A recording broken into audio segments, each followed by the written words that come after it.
Hi Max Marketing Podcast. මම සංසලා. අද අපිත් එක්ක ඉන්නවා හැමෝම දන්න හැමෝම ආදරය කරන අපේ මැක් අම්මා. මිස් මිහිරි කොහොමද ඉතින්? හොඳයි. මොකද මේ දවස්වල එන්නේ? වැඩ ටික කරගෙන පාඩුවේ ඉන්නවා ඉතින්. එතකොට ඔයා කොහොමද මේ කම්පැනි එකට ජොයින් වුනේ? ජොයින් වුණේ කලින් මම වැඩ කළේ ඒකෙත් account assistant තමයි ඉඳියේ. එතන අවුරුදු 4.5 ඉඳියා. ලොකුම රීසන් එක උනේ salary increment යන percentage එක අඩුයි. එතකොට ඇත්තටම කිව්වොත් වගේ 2000 කීයේ වගේ?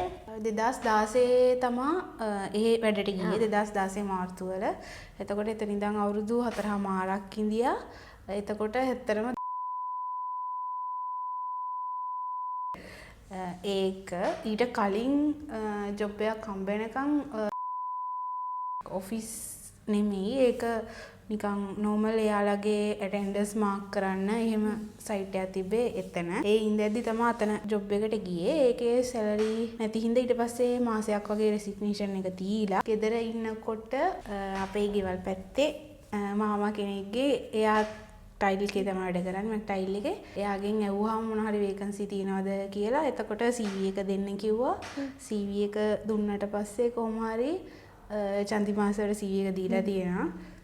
ඊට පස්සේ කොහොම හරි CV එක දීලා සතියක් වගේ යනකොට ඉන්ටර්විව් වෙන්න කියලා ටයිල් එකෙන් කෝල් කරා. ඊපස්සේ ෆස්ට් ඉන්ටර්විව් ගියා. ඊපස්සේ ආයි සෙකන්ඩ් ඉන්ටර්විව් වෙන්න කියලා කිව්වා. එතකොට චන්දි මාස එහෙන්දිය account side accountant India interview කරන්න. ඊට පස්සේ HR එකෙන් ඉන්ටර්විව් කරා. HR manager ඊට පස්සේ head of finance Mr. Aki. ඊට පස්සේ තුන්වෙනි පාර්ට් තමයි වැඩට එන්නේ කිව්වේ. 2019 සැප්තැම්බර් 1 වෙනිදා. ලොකු ස්ටෝරි එකක්. එතකොට ඔයා දැන් මේ කම්පැනි එකත් එක්ක ඔයාට තියෙන ලොකුම මෙමරිස් මොනවාද? ඔක්කොම ගත්තොත් තියෙන්නේ සාමාන්‍ය ලයිෆ් එකේ ස්ටාර්ට් එක පටන් ගත්තේ කම්පැනි එකත් එක්ක තමයි. ගොඩක්ම මෙමරිස් තියෙන්නේ. මුලින් ජොයින් වෙනකොට අපේ ඉන්දියේ සාමාන්‍යයෙන් බෑක් ඔෆිස් කියලා ඉන්දියේ චන්දිමාස ඉන්දියා අමිල කියන මල්ලි කෙනෙක් ඉඳියා. තව මගේ රිප්ලේස්මන්ට් එකට ඊට කලින් ඉඳලා දිනවා ශිකා කියලා අක්කා කෙනෙක්. ඒ වෙනුවට මාව ගත්තා. එතකොට අපි 3 දෙනා විතරයි මං එනකොට ඉඳී සර්ුයි අර මල්ලි විතරයි. ඊට පස්සේ ඒතර රෙප්ලා ඉඳී 8ක් වගේ ලියනගේ සර් ඉඳියා. රෙප්ලා 8ක් 9ක් වගේ තමයි ඉඳියේ. මුලින්ම එතකොට මැක් ටයිල් එකේ තමයි අපිට වෙනම රූම් එකක් දීලා තිබ්බේ ඒගොල්ලෝ. ඒකේ තමයි ඔෆිස් එක තිබ්බේ. එතකොට දැන් කම්පැනි එකේ මිස් මිහිරි කියන කැරක්ටර් එක මොන පෝස්ට් එකේද ඉන්නේ? පෝස්ට් එක ගැන කිව්වොත් මුලින්ම ආවේ කමර්ෂල් ඇසිස්ටන්ට්. ඊට පස්සේ junior executive administrative and sales. ඊට පස්සේ 2020 මට මතක විදියට assistant manager administrative and sales. ඒක 2024 ජනවාරි වල තමයි. දැන් ඔයාට එක්ක වැඩ කරන ටීම් එකක් ඉන්නවනේ. ඒ ටීම් එක ගැන මොකද හිතන්නේ? ඒක ඇත්තම කියන වචන නෑ. දිනිති ඉන්නවා, දිල්ෂාරා ඉන්නවා, මාර සපෝට් කියන දේවල් ටික කරනවා. වැඩ ටික වෙලාවට කරලා ජොබ් එකට අමතරවත් සමහර දේවල් තියෙනවා එයාලගේ.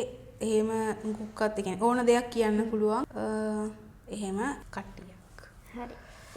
එතකොට ඔයා වැඩිපුරම කරන්න ආස මොන වගේ දේවල්ද? ඒ කියන්නේ ජොබ් එක ඇතුලේ හරි ලයිෆ් එකේ නෝමලි ගත්තොත් වැඩිපුරම කරන්න ආස ගොඩක් වෙලාවට සාමාන්‍යයෙන් ගෙදර ඉන්න වෙලාවට උයලා කරලා වැඩ ටික ඉවර වුණාට පස්සේ ෆ්‍රී ටයිම් එකක් නම් සාමාන්‍යයෙන් ශනුද්‍රිගේ දේවල් ෆලෝ කරනවා ගොඩක්. ශනුද්‍රි ෆලෝ කරනවා. ඒ කියන්නේ එයාගේ වීඩියෝස් මොන හරි අලුතෙන් දේවල් තියෙනවා නම් YouTube එකේ ඒක තමයි ගොඩක් කරන්නේ. එතකොට දැන් ඔයා ඒ කියන්නේ අපේ ශනුද්‍රිම විතරක් නෙවෙයි තව ඉන්නවා ජැපනීස්. ඔයා ඒ කියන්නේ එයාලා ෆලෝ කරනවා. ෆලෝ කරනවා කියන්නේ අර YouTube එකේ සාමාන්‍යයෙන් බලන ඔයාලගේ ලයිෆ් එක කොහොමද මොනවද තියෙන්නේ. පවනි පෙරේරා කියලා ගර්ල් කෙනෙක් ඉන්නවා. එතන ඒ දෙන්නගේ ඒක බලනවා. ශනුද්‍රිය ගොඩක් සාමාන්‍යයෙන් කලුතෙන් මොනවා හරි ආවොත් එහෙම අප්ඩේට් එකක් තියෙනවා. ආයි ඒ සයිඩ් තම මොනවා හරි මියුසිකල් නම් මනම් එහෙම තියෙනවා නම් ෂෙහාන් මීරංගගේ ඒක බලනවා. ඒ ටික තමයි තියෙන්නේ. ආයි තව තව ගොඩක්ම තියෙන්නේ විශ්ව ගොඩිකාරක. එයාගේ සයිඩ් මොනවා හරි ඩ්‍රාමා යනවා නම් ඒ ටික තමයි. يعني ඔෆිස් එක ඇතුලේ අපි ඔෆිස් එක ගැන කතා කරොත් ඔෆිස් එක ඇතුලේ ඔයා ෆලෝ කරන්න කැමති කවුරු හරි කෙනෙක් ඉන්නවද? දැන් මෙයා විදිහට ඉස්සරහට යන්න ඕනේ වගේ.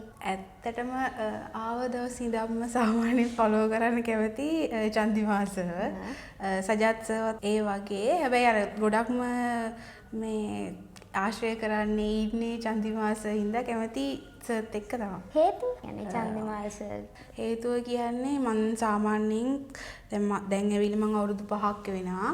ඒ අවුරුදු 5ට අපි 2023 20 කියන්නේ මෙහෙට එන්න කලින් අපි අවුරුද්දක් දෙකක් වගේම ගොඩක් ඉඳී අපි ටයිල් එකේ. එතකොට ටයිල් එකේ ඩිපාර්ට්මන්ට් හෙඩ්ලා එහෙ තියෙන පරිසරය ඒ දේවල් එක්ක බලද්දී චන්දිමා සර් ඇවිල්ලා අර මාරම අපිට වැඩ කරන්න මාරම සපෝට් එකක් දෙන්නේ. ඒ කියන්නේ නිදහසක් දීලා තියෙන. කියන්නේ අපිට ඕන විදිහට වැඩේ කරන්න. එහෙම කියන්නේ බයින්න කරන්න, කෑ ගහන්න. ඒක ගොඩක් වෙලාවට අඩුයි. එයා අපිට උපරිම නිදහස දීලා තියෙන මේ දේ කරන්න, මේ දේ කරන්න. එහෙම. ඒ හින්දා තමයි අර ගොඩක්ම කැමති අනිත් වටපිටාවල් දේවල් එක්ක බලද්දි ඒ පරිසරය නැතුව එයා අපිට නිදහසේ ජොබ් එක කරන්න දීලා තියෙනවා. ඔෆිස් එක ඇතුලේ ෆන්ම ඩයල් එකවද? මුලින්ම පටන් ගන්නකොට නම් අපේ එහෙ ඉඳද්දි නිලූෂ තමයි අපිට ඉදී ෆන්ම එක්කෙනා. ඒ කියන්නේ දැන් අපි ඉන්ටර්විව් කරලා දැන් අපි ගන්නකොට කියන්න චුටි දෙයක්. ඒ කියන්නේ අපි පටන් ගත්තට පස්සේ තමයි අපි තුන් දෙනා ඊට පස්සේ ඉන්දියාවට පස්සේ අමිලා අයින් වෙලා ගියාම ලුක්ෂාන්න ගත්තා. ඊට පස්සේ තමයි නිලූෂා ආවේ. එතකොට අපි හතර දෙනා. ඒත් අපි ටයිල් එකේ හිටියේ. ඒත් ඒ වගේ එතකොට එයා තමයි ඉදී පොඩි එක්කෙනා. මාරම දැන් චුට්ටක් එයා අර ජොබ් එක සයිඩ් යනකොට ඉස්සර මාරම කියන්නේ අපි හතර දෙනත් එක්කලා hina වෙලා ගොඩක්ම නිලුෂ ඒ වගේ ජොලි ඒ දවස්වල සාමාන්‍යයෙන් ගොඩක් වෙලාවට රිස්කිය මතක් කරන්න ඕන. රිස්කිය එතකොට ඉඳී ග්‍රෑන්ඩ් පාස් වල අපි මුලින්ම ඔපරේෂන් පටන් ගන්නකොට ඒ කියන්නේ අපි බෑක් ඔෆිස් අපි මැක් ටයිල් එකේ ඉඳන් දේවල් බලනවා. අපි ස්ටෝස් තිබ්බේ ග්‍රෑන්ඩ් පාස් වල. එතකොට අපේ ගාල්ල නුවර වෙනම අපි ඒගොල්ලන්ට බල්ක් එකක් වගේ ඕඩර්ස් දීලා තමයි කරන්න ගත්තේ. ඊට පස්සේ ගොඩක් වෙලාවට ෆෝන් එකෙන් තමයි කතා කරලා හැමදේම කරන්නේ. ඕඩර්ස් ටික මම දැන් කවුරුත් නැහැ. බඩු ටික ආවහම අපිම ෂිප් කරගෙන ඊට පස්සේ ෂිප්මන්ට් එකට ඒ බඩු ටික දාගෙන ඊට පස්සේ ඉන්වොයිස් කරලා කස්ටමර් හදලා ඉන්වොයිස් කරලා එයාලගේ දේවල් ටික කරගෙන බොම් එක දාගෙන ඒ දේවල් කරලා ඕඩර්ස් ටික දාලා ඊට පස්සේ රිස්කි එතනින් මෙව කරනවා. මුලින්ම අපේ ඩ්‍රයිවර්ස්ලා එතකොට ඉන්දියනේ අපි මල්ටිලැක් මං කෝල් කරලා අපි ප්‍රදීප් ලව ලොරි දෙකක් සමහර විට එහෙම ගන්නවා. ඊට පස්සේ නැත්තම් ගොඩක් වෙලාවට හදිස්සි මොනවා හරි තිබ්බොත් පියනගේස අරන් යන වෙලාවල් තියෙනවා. හදිස්සි මේව තියෙනවා නම් අපේස යන වෙලාවලුත් තිබ්බා. මොනවා හරිම අපිට අර්ජන්ට් කියලා මොනවාම හරි තිබ්බොත් ඒ දවස්වල රෙප්ලා වුණත් ඇවිල්ලා ටක් ගාලා ඩොකියුමන්ට් එකක් වුණත් අපිට ඒ කාලේ යවන්න සමහරවිට කොළඹට යනකොට කවුරුවක්වත් ඉඳියේ නැහැ.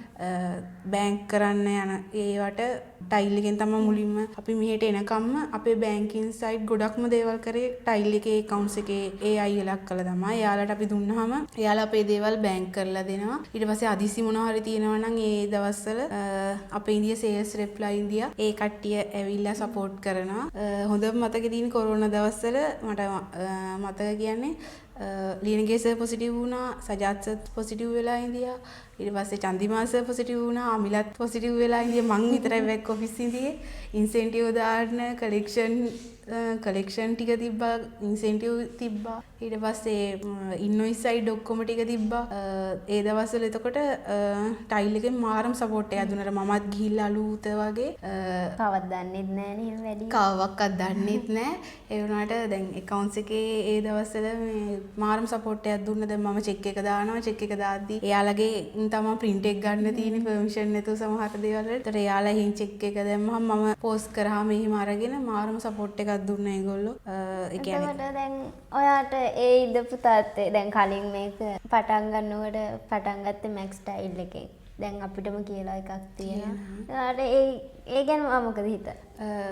සතුටුයි. සතුටුයි කියන්නේ දැන් අපි අතන ඇත්තම කතාව අපි එතන ඉඳිද්දි දේවල් කියන්නම් ගොඩක් දේවල් ඉගෙන ගත්තා කියන්නේ අපිට දැන් මම දැන් ඉන්නවා දිනිතිට ඒගොල්ලන්ට දැන් අපේ ඉන්න ටීම් එකට කියලා දෙන්න. දැන් අපි යද්දි මුල්ම දවස මට හොඳට මතකයි බැංක් ස්ලිප් එක දුන්නා. චන්දිමාස පුරවන්න කියලා බැංක් කරන්න කියලා දුන්නා. ඊට පස්සේ ඒක එතනින් එහා යන ඔක්කොම process එක අමිල එකපාරක් ඉන්වොයිස් එක දාන විදිහ කියලා දුන්නා. පහුවදා ඉඳන් ඉන්වොයිස් දාන්න ගත්තා. ඊට පස්සේ පෙටි කෑෂ් එක එවලෙම දුන්නා ඒකත් ඒ විදිහ. අපි සාමාන්‍ය සිස්ටම් එකේ දේවල් එතකොට වැඩියෙන්ම අපි ටච් කරලා තිබ්බේ නැහැ. ඊට පස්සේ මොනවා හරි ප්‍රාදයන් අපි වැඩ කරන් යනකොට ප්‍රශ්න එනවා නම් ඒ කියන්නේ ටයිල් එකේ accounts එකේ කෙනෙක් ගාවට යනවා අහගන්නවා. එහෙ මාකටිං එකට යනවා අහගන්නවා. මෙහෙම අපේ මොනවා හරි එතකොට සැලරි හදන්නේ මේ දේවල් කවුරුත්ම තිබ්බේ නැහැ. මුලින්ම ටයිල් එක බේස් වෙලා තමයි අපේ සැලරි ගියේ. ඊට පස්සේ අපි ගත්තාම ඒ සම්පූර්ණ HR සයිඩ් එකේ දේවල් අහගත්තා. එයාලගෙන් බෑන්ක් ඒ කියන්නේ මේ සැලරි ප්‍රොසෙස් එක යන්නේ කොහොමද, පේරෝල් එක රන් කරන්නේ කොහොමද, ෆයිල් කියන්නේ පර්සනල් ෆයිල් මේන්ටේන් කරන්නේ කොහොමද, ඒ දේවල් අහගත්තා. මොනවා හරි ප්‍රශ්න තියෙනවා නම් එහෙම ෆස්ට් ටයිම් අපි සැලරි ගත්ත පාර සැලරි ඇත්තටම වැරදුනා. කට්ටියගේම වැරදුනා කියන්නේ සාමාන්‍ය අපි හිතමුකෝ 50000ක් කියලා සැලරි එකකගේ හරි. එතකොට අපි දාලා තිබ්බේ 500ක්. ඒ කියන්නේ රන් කරද්දී ඊට පස්සේ කොහොම හරි ඒක බලලා ඒත් එක වචනයක්වත් චන්දිමාස්සම් කුක්කත් කිව්වේ නෑ. එතකොට ඉදිය රෙප්ලවත් ලියන ගේසවත් බැන්නේ නෑ කියලා. අපි මුල්ම පාරනේ ඊට පස්සේ තමයි ආයි හරියට රන් කරලා එහෙම ලුක්ෂානුයි මායි එක්ක දැන් තුෂිනියනකම්ම ඒ ටික මේන්ටේන් කරන් ගියේ. ඉගෙන ගත්ත සෑහෙන. ඒ කියන්නේ දැන් කවුරුත් මේ දින නෑනේ කලෙක්ෂන් අපි දෙන්නටම සර් කියලා තිබ්බේ ඉන්වොයිස් කරන්න. එතකොට කලෙක්ෂන් දාන ඒවා, පර්චේස් කරන ඒවා මොනවා හරි එතනින් එහා NMR එකේ දේවල් තියෙනවා, පෙටි කෑෂ් තියෙනවා. ඒ හැමදේම සර් කියලා දීලා තින්නේ අපි දෙන්නටම ඒ කියන්නේ බෙදලා නැතුව. දැන් තමයි කට්ටිය බෙදිලා මෙවුවා වෙන්නේ. ඒ වුණාට අපි දෙන්න ඕවරෝල් ඔක්කොම ටික බලා ගන්න පුළුවන් විදිහට සර් අපිට හැමදේම කියලා දීලා තියෙනවා. ඒ හිටපු තැනත් එක්ක දැන් වෙනකොට ලොකු තැනකට ඇවිල්ලා තියෙනවා මැක්ස් මාකටින් එකනේ. ලොකු වෙනසක් කියන්නේ මුලින්ම අපිට තිබ්බේ PC 3ක් වගේ මුලින්ම අපේ තිබ්බේ ටේබල් 3යි එහෙම. එහෙ ඉන්නකොට ඊට පස්සේ දැන් මෙහෙට අපි ඒ ටිකනේ අරන් ආවේ. දැන් අපි නිලූෂගේ මැෂින් එක ගත්තා. මතක විදිහට ලොකුවෙම බජට් එකක් දාලා ගත්තේ නිලූෂට දුන්න PC එක තමයි. එහෙන් එනකොට දැන් ගොඩක් කට්ටිය ඉන්නවා. එතකොට අපිට කියලා වෙනම ෆ්ලෝ බිල්ඩින් එකක් එහෙම තියෙනවා. ඒ ටික තියෙනවා. කට්ටියත් වැඩි. දැන් අපේ සේල්ස් වැඩි, කලෙක්ෂන් වැඩි. තිබ්බට වඩා සේල්ස් පර්සන්ලත් ගොඩක් වැඩි. එතකොට ලොකු සතුටක් තියෙන. ඒ කියන්නේ කම්පැනිය අපි ඉන්න කාලේ චූටියට තිබ්බේ, පොඩියට තිබ්බේ. දැන් කවුරුවත් දන්නේ නැහැ. දැන් ගොඩක් අපිව දැන් දන්නවා. එතන දැන් කියන්නේ හැමෝම හොයන්න අරන් තියෙනවා. ඒ හින්දා බ්‍රෑන්ඩ් එකක් දැන් අපේ බ්‍රෑන්ඩ් එකෙන් අපිව දැන් අඳුරනවා. එහෙම ඒ හින්දා මේ ඒ කියන්නේ දැන් සාමාන්‍යයෙන් අපි එහෙ ඉන්න කාලේ මොනවා හරි අපිට IT මොනවා හරි තිබ්බනම් අපි මෙහෙම අටලක් කතා කරලා IT එකත් එක්ක සපෝට් කරා. සිස්ටම් එකේ දැන් මෙහි ආවත් ඒගොල්ලොත් එක්ක කතා කරනවා. මෙහි මොනවා හරි ප්‍රශ්නයක් තියෙනවා නම් ටක් ගාලා මම ටයිල් එකට කතා කරලා හින් මෙව කරගන්නවා. එහෙම තමයි. ඒ කියන්නේ මේ දැන් ඉන්න අයට අර එහෙ කට්ටියත් එක්කයි මල්ටිලැක් එක්කයි අර සපෝට් එක ගොඩක් අඩුයි. අර අපි වෙලා තියෙන්නේ එහෙනුයි මෙහෙනුයි දාලා අපි කොහොම හරි අපිට ඒ දවස්වල chance එක තිබ්බා ඉගෙන ගන්නයි කට්ටිය කියන්නේ. ගොඩක් අය දැනගත්ත යන්නේ ඒකෙන් තමයි කතා කරලා. ඒ කියන්නේ අපි දැන් කොළඹ එහෙ ඉන්දියාම ග්‍රෑන්ඩ් පාස් එහෙ ඉන්දිය කට්ටියත් එක්කත් කතා කළා. මෙහෙ IT එක අපිට සපෝට් කරලා තිබ්බේ. එතකොට සිස්ටම් එකෙන් චේන්ජ් වෙද්දි අපි කට්ටිය මල්ටිලැක් එකේත් එක්ක තමයි එතකොට මෙවුවා කරේ. ෆෝන් කියන්නේ ගොඩක්ම දැකලා නැහැ. දැක්කේ මිහිට ආවට පස්සේ එතකම්ම කතා කරේ ඕවද ෆෝන් තමයි. කට්ටියත් එක්ක ෆෝන් එකේ කතා කරලා එහෙම. ඔහොමයි ඉතින් උනේ. දැන් ඔයා ගැන කතා කරත් ඔයා වැඩිපුරම කැමති ටීද කෝෆිද? සාමාන්‍යයෙන් ඇත්තම කිව්වොත් තේත් කෝෆිවත් කැමති නේද? පොඩ්ඩක් ආස පොඩ්ඩක්. චුට්ටක් ආස. උදේට කිරිතේක බොනවා. ඒකත් අර හස්බන්ඩ්ට එයාට ඕන. ඒ හින්දා ඒ ඇරෙන්නේ නැත්තම් මේ ඒක නෑ කියලාවත් සාමාන්‍යයෙන් තේ කෝපි කියලා හොයන්නේ. චුට්ටක් අර කෝපි එකක්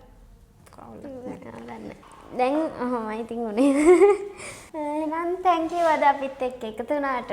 next episode එකත් එක්ක අපහු වෙනකන් අපි ගිහින් යන්නම්. bye bye. have a nice day. bye.